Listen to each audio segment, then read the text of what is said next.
Hi, everyone. Welcome back to Madison County Live. We're excited to come to you midweek tonight. Randy, how are you doing tonight? I'm good.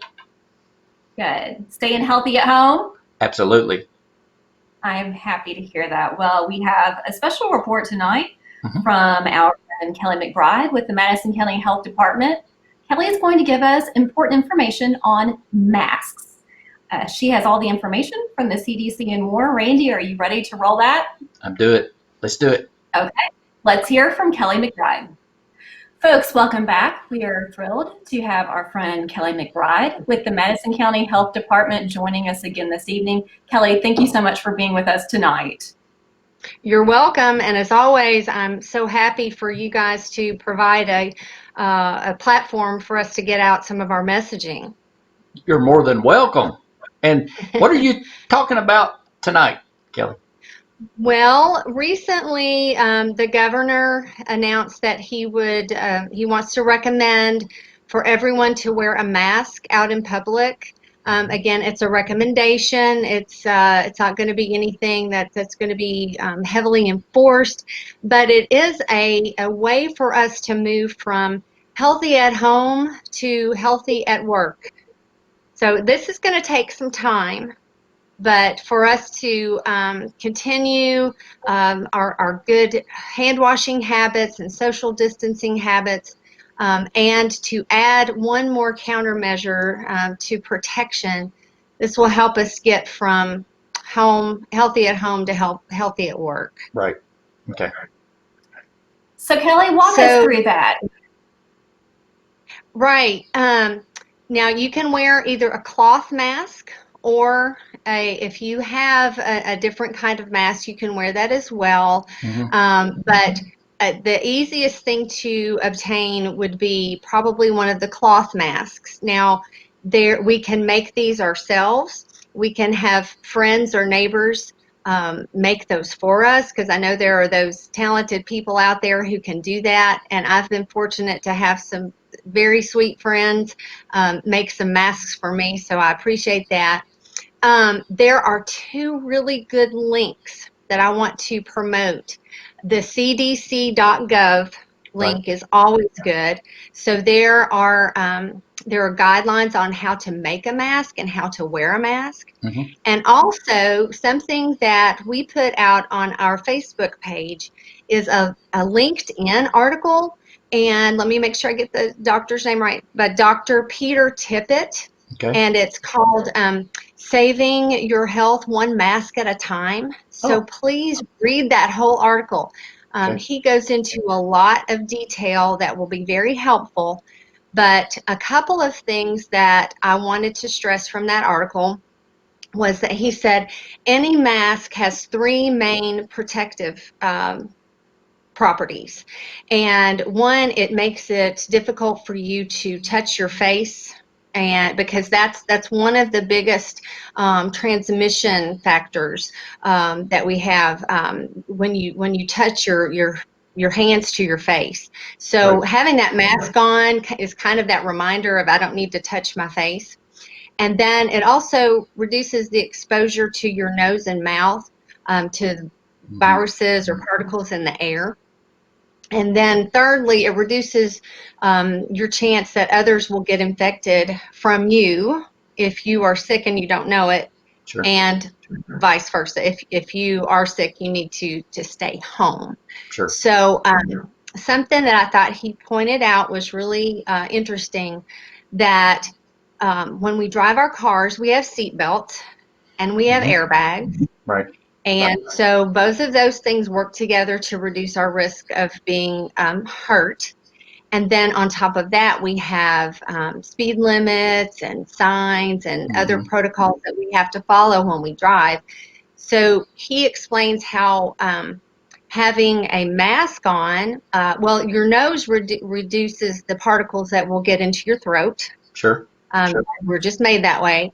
And then adding the mask to that reduces the particles getting into your nose. And beyond that, the social distancing will reduce the risk of particles getting to your mask or to yourself. Okay. So lots of good information there. Well, now let me ask you a question. I had to go to the hardware store the other day, and I noticed at the checkout they are selling masks, and they got different designs. I think this was camouflage. Okay. So are those okay to buy?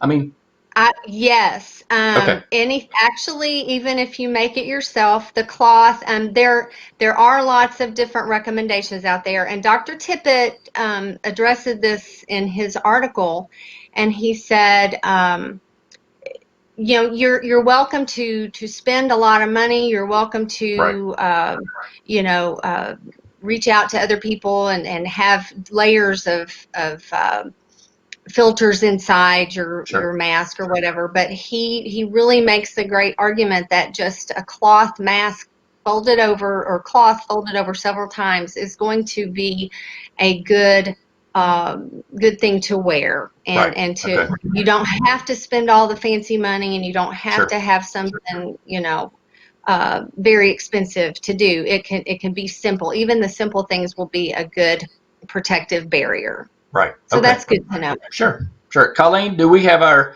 Madison County Live face mask in transit?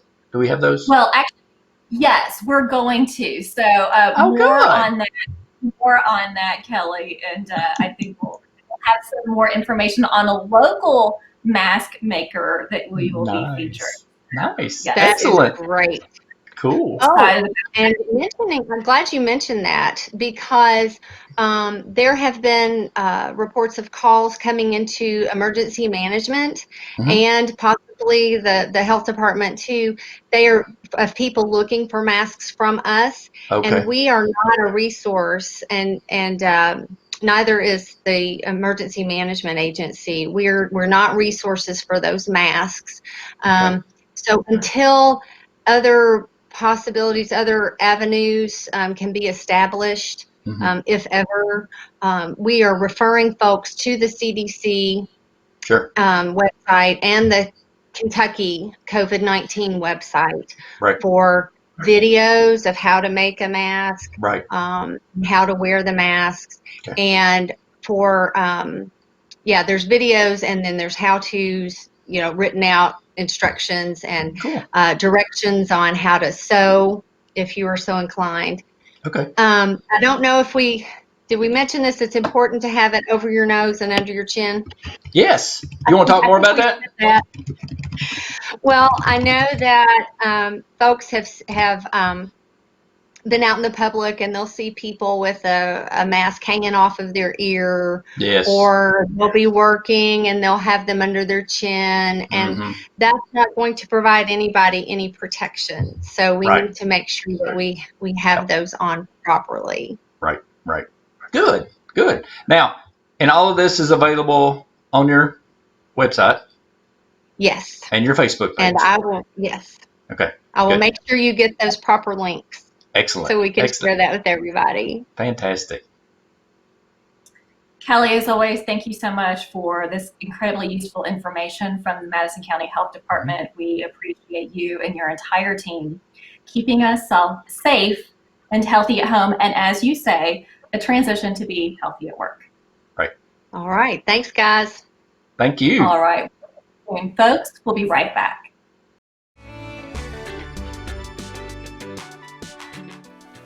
Hi, I'm Kelley McBride. And I'm Ava Wright. We're with the Madison County Health Department, and we're here to share with you how the census information impacts efforts to improve public health.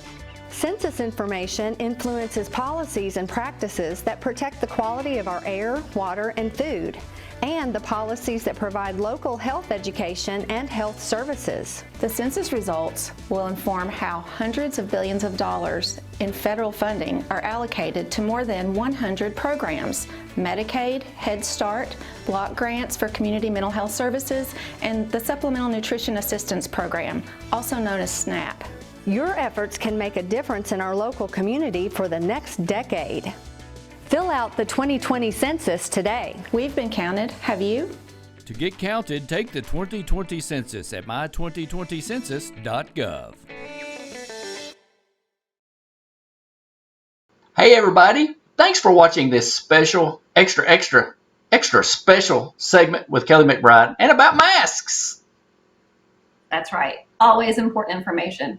Randy, I hope you have a great week. We'll see everyone this Saturday night. That's right. That's right.